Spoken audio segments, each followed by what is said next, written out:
Hello everyone, welcome back to my channel Moumita blog. কেমন আছো তোমরা সকলে? আশা করছি সকলেই ভালো আছো আর আমিও ভীষণ ভালো আছি। চলে আসলাম অনেক দিন পর আরও একটা লং ব্লগের সঙ্গে। চলো তাহলে ভিডিওটা দেখতে থাকো।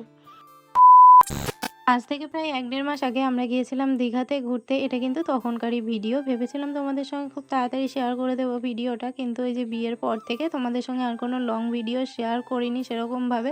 সেই কারণেই এডিটই করা হয়ে ওঠেনি। ভিডিওটা আমি স্টার্ট করেছিলাম ট্রেন থেকেই, যেদিন আমরা যাই সেদিন থেকেই।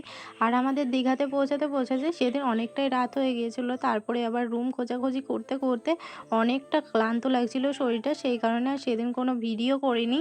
তার পরের দিন থেকে ভিডিওটা আবার শুরু করেছিলাম। আগের দিন আমাদের ট্রেনটা লেট থাকার কারণে দীঘাতে পৌঁছাতে অনেকটাই রাত হয়ে গিয়েছিল। সেই কারণে সেদিন রাতে আর কিন্তু আমরা কেউই ঘুরতে বেরোইনি। তার পরের দিন সকালে রেডি সেডি হয়ে বেরিয়ে পড়েছি মোহনা যাবো বলে। আমরা এখানে একটা টোটো ভাড়া করে নিয়েছিলাম। A few moments later.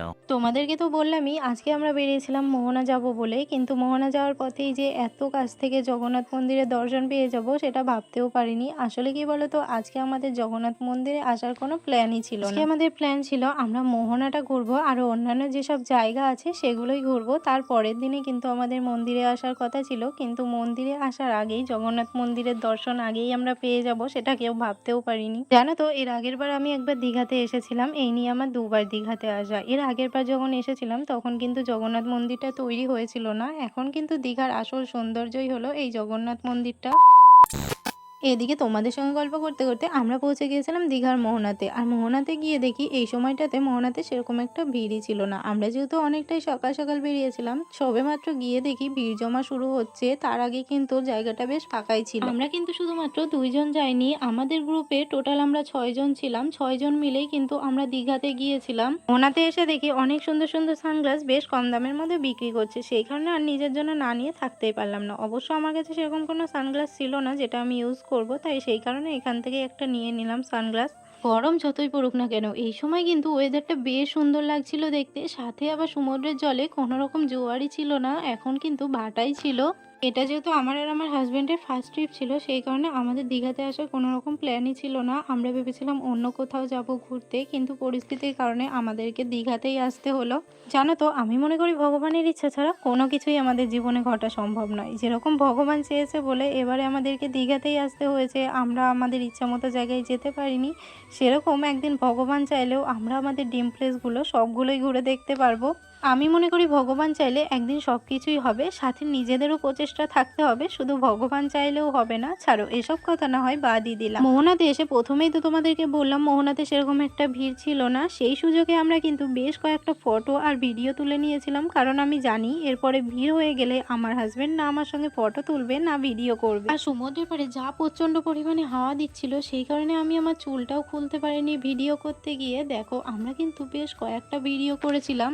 এবার থেকে ভাবছি তোমাদের সঙ্গে ডেইলি আমি লং ব্লগ শেয়ার করব। তোমরা যদি লং ব্লগ দেখতে ইন্টারেস্টেড হও তাহলে কিন্তু অবশ্যই কমেন্ট করে যেও। তার আগে ভিডিওটাতে একটা লাইক করে চ্যানেলটা সাবস্ক্রাইব করে দিও। আর ফেসবুক থেকে যারা দেখছো ফেসবুক পেজটাকে ফলো করে দিও। এবছর আমাদের মতো কারা কারা দীঘাতে এসেছো সেটাও কিন্তু অবশ্যই কমেন্ট করে যেও। এরপর কিছু ভিডিও আর ফটো তুলে নেওয়ার পর আমরা চলে যাচ্ছিলাম অন্য লোকেশনে। তার আগে কিন্তু চলে এসেছি একটা টুপির দোকানে, টুপি কিনবো তাই, কিন্তু সেরকম একটা পছন্দ হলো না এখানকার টুপিগুলো, সেই কারণে আর নিলাম না। এই সকালবেলা যা প্রচন্ড পরিমাণে রোদ দিচ্ছে, দেখো পুরো মাথার ওপরে সূর্য। এরপর আমরা চলে গিয়েছিলাম আমাদের সেকেন্ড লোকেশনে। এই পার্কটার নাম আমার ঠিকঠাকভাবে মনে নেই, তবে এই পার্কটার লোকেশনটা কিন্তু বেশ সুন্দর ছিল। চারিদিকে পুরো সবুজে সবুজ ঘেরা, অনেক সুন্দর ছিল পার্কটা। এর আগের বার যখন আমি একবার দীঘাতে এসেছিলাম তখন এসব কোনো জায়গায় ঘুরে দেখতে পারিনি, কারণ এর আগের বার এসে পুরো বৃষ্টিতেই আমরা ফেসে গিয়েছিলাম। বৃষ্টির কারণে আমরা সেরকমভাবে কোনো জায়গায় বেরোতে পারিনি। আর সেদিন সকালের দিকে প্রচণ্ড পরিমাণে গরম পড়েছিল, সেই কারণে আমরা এই দুটো লোকেশন ঘুরেই কিন্তু রুমে চলে গিয়েছিলাম। আর রুমে যাওয়ার আরও একটা কারণ আছে, কারণ আমরা ভেবেছিলাম সমুদ্রে জোয়ার আসার আগেই কিন্তু আমরা স্নান করে নেব সমুদ্রে, কিন্তু সেটা আর হয়ে ওঠেনি। আমাদের সেই স্নান করতে যেতে যেতে কিন্তু জোয়ার চলে এসেছিল, তাই আমরা সেরকমভাবে স্নানও করতে পারিনি। এই পার্কটা থেকে ঠিক যেই সময় আমরা বেরিয়ে যাব সেই সময় আমার চোখ পড়লো এই কিউট কিউট খরগোশগুলোর ওপরে। এখানে একটা বড় ঘরের মধ্যে বেশ কয়েকটা খরগোশ পোষা ছিল। ভিডিওতে দেখে হয়তো অতটা বোঝা যাচ্ছে না, কিন্তু খরগোশগুলো বেশ কিউট ছিল।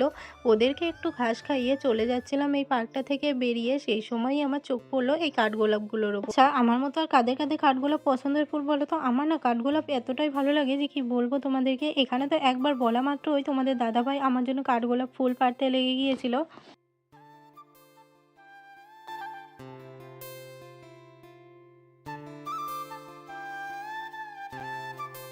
এরপর আমরা আর কোথাও দাঁড়াইনি, সোজা পার্কটা থেকে বেরিয়ে চলে গিয়েছিলাম রুমের দিকে। আর হ্যাঁ, রুমে যাওয়ার আগে কিন্তু সকালের ব্রেকফাস্টটা আমরা বাইরে থেকেই সেরে নিয়েছিলাম, কারণ আমরা যেই হোটেলে রুম নিয়েছি সেখানে আলাদা করে খাওয়া দাওয়ার কোনো ব্যবস্থাই ছিল না। সেই কারণেই আমাদেরকে যে কবার খাওয়া দাওয়া করতে হয়েছে বাইরে থেকেই খাওয়া দাওয়াটা করতে হয়েছে, আর না হলে পার্সেল নিয়ে গিয়ে রুমে গিয়ে খেয়েছি আমরা। যাই হোক, আগে বলো তোমাদের আমার এই লং ব্লগটা কেমন লাগলো? যদি ভালো লাগে অবশ্যই কমেন্ট করে যেও। এমনিতেও আমি ঠিক করেই ফেলেছি এবার থেকে মাঝে মাঝেই তোমাদের সঙ্গে লং ব্লগ শেয়ার করব। দীঘা পার্ট 2 ব্লগ কিন্তু খুব তাড়াতাড়ি আসতে চলেছে। নেক্সট পার্ট দেখার জন্য তাড়াতাড়ি চ্যানেলটা সাবস্ক্রাইব করে দাও। আর যদি এই ভিডিওটা ভালো লাগে একটা লাইক কমেন্ট শেয়ার করে দিয়ে যাও, কারণ তোমাদের একটা লাইক আমাকে ভিডিও বানাতে অনেকটা মোটিভেট করে। চলো আজকের মতো টাটা।